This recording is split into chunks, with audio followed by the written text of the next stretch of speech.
Hi guys, మీలో చాలా మందికి గ్రానీ అనేది ఒక గేమ్ గానే తెలుసు. కానీ గ్రానీ అనేది నిజమైన దయ్యం. ఆ దయ్యానికి ఒక స్టోరీ కూడా ఉంది. ఆ స్టోరీని ఇవాల్టి వీడియోలో మనం తెలుసుకోబోతున్నాం. సో వీడియోని ఎక్కడ స్కిప్ చేయకుండా మీకు కాస్త టైం ఉంటే ఈ వీడియోని పూర్తిగా చూడండి. ఎందుకంటే ఈ వీడియో చాలా ఇంట్రెస్టింగ్. మీరు ఎప్పుడైనా గ్రానీ గేమ్ ఆడుంటే కామెంట్ బాక్స్లో కామెంట్ చేసుకోండి. ఇంకా లేట్ చేయకుండా వీడియోని స్టార్ట్ చేసేద్దాం.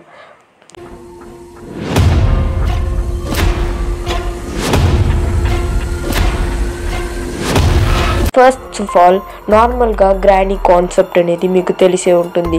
గ్రానీ అనేది ఒకరిని కిడ్నాప్ చేసుకొని వచ్చి తన ఇంట్లో బంధిస్తుంది. 5 రోజుల్లో అతను సర్వే అవ్వలేదంటే అతన్ని టార్చర్ చేసి చంపేస్తుంది. ఇది అందరికీ తెలిసిన విషయమే. కానీ గ్రానీ దయ్యానికి నిజమైన బ్యాక్ స్టోరీ ఉంది, ఏదైతే స్టార్టింగ్ నుండి ఎండింగ్ వరకు నేను ఈ వీడియోలో చెప్పబోతున్నాను. సో వీడియోని ఎక్కడ స్కిప్ చేయకుండా లాస్ట్ వరకు చూడండి. ఇంకా లేట్ చేయకుండా స్టార్ట్ చేసేద్దాం.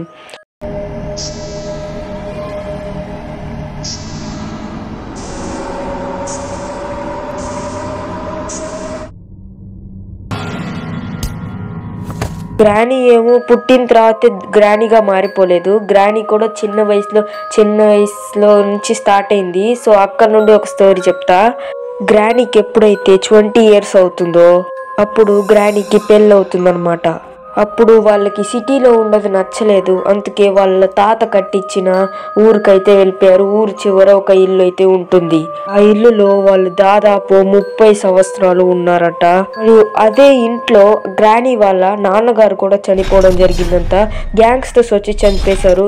ఎందుకు గ్యాంగ్స్టర్ వచ్చి చంపారని ఒక డౌట్ అయితే ఉండొచ్చు. నాన్న క్రిమినల్ యాక్టివిటీస్లో అనేది ఉంటారంట. గ్యాంగ్స్టర్స్తో మాట్లాడి వాళ్ళు డబ్బులు దొంగిలించడం ఇలాంటి పనులు చేస్తారంట. సో అందుకు గ్యాంగ్స్టర్స్ తెలిసిపోయి ఒకరోజు వచ్చి ఇంటికి వచ్చి చంపేయడం జరిగింది. దీన్ని చూసిన గ్రానీ అయితే అప్పుడు స్ట్రెస్ అయిపోయింది. గ్రానీకి అప్పుడు ఏజ్ అనేది కేవలం 12 years మాత్రమే. అప్పుడే వాళ్ళ నాన్నని చంపేశారు. మరియు ఇప్పుడు వాళ్ళ ఇంట్లో వాళ్ళు అక్కడ ఉండి 30 years అవుతుంది కదా. ఒకరోజు వాళ్ళు సారీ గైస్ వాళ్ళకి ఒక కూతురు కూడా పుట్టింది. ఒకరోజు గ్రానీ ఎప్పుడైతే బయట మొక్కలకి నీళ్లు పోస్తారు కదా, అప్పుడు బ్లడ్ మార్క్స్ కనిపించాయి. ఈ బ్లడ్ మార్క్స్ కనిపించాయి ఏంటని లోపలికి వెళ్ళి చూస్తే అక్కడ వాళ్ళ హస్బెండ్ ఒక తల అక్కడ పడుందంట. ఐ థింక్ మీలో చాలా మంది ఇప్పుడు షాక్ అయ్యి ఉంటారు. సేమ్ గ్రానీ కూడా షాక్ అయ్యి కళ్ళు తిరిగి పడిపోయింది. మరి గ్రానీకి ఒక కూతురు ఉందని చెప్పాను కదా, ఆ కూతురు పేరు సిండ్రెల్లా. మీరు గేమ్లో కూడా చూసుంటారు. ఆ సిండ్రెల్లాకి కూడా ఒక కూతురు ఉంది. ఒకరోజు ఆ సిండ్రెల్లా అనేది బ్లాక్ మ్యాజిక్ని ఎక్కువగా నమ్ముతుంది. అందుకు అటు వెళ్ళి ఒక బుక్ అయితే తీసుకొచ్చింది. ఆ బ్లాక్ మ్యాజిక్ బుక్లో ఏం రాస్తుందంటే, మీరు బ్లాక్ మ్యాజిక్ పొందాలంటే ఇలా మీ కూతుర్ని బలి ఇవ్వాలి అని రాస్తుంది.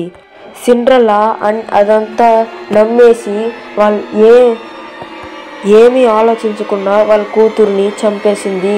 కింద గ్యారేజ్కి తీసుకువెళ్ళి గ్రానీ లెగిసి సిండ్రెల్లా ఎక్కడుందని ఎత్తుకుదామని గ్యారేజ్కి వెళ్తే గ్యారేజ్లో సిండ్రెల్లా తన కూతుర్ని చంపేస్తుంది.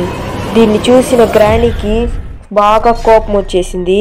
సిండ్రెల్లాకి ఏం చేయాలో అర్థం కాక గ్రానీని ఒక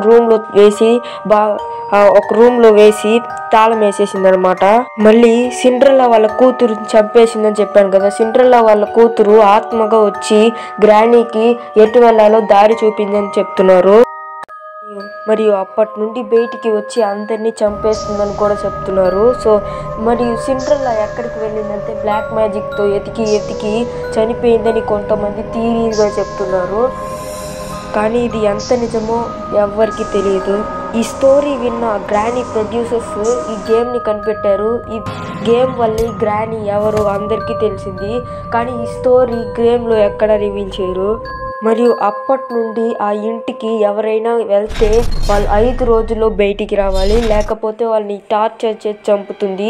మీరు గేమ్ ఆడితే మీకు తెలుసుంటుంది. సో ఇంతేగా ఈ స్టోరీ. అందుకే మీలో అందరికీ ఈ స్టోరీ నచ్చింది అనుకుంటున్నాను. స్టోరీ నచ్చితే ఈ వీడియోకి లైక్ చేసి కామెంట్ బాక్స్లో చెప్పించేసేయండి బాయ్. మరియు 3, 2, 1 బాయ్ నా.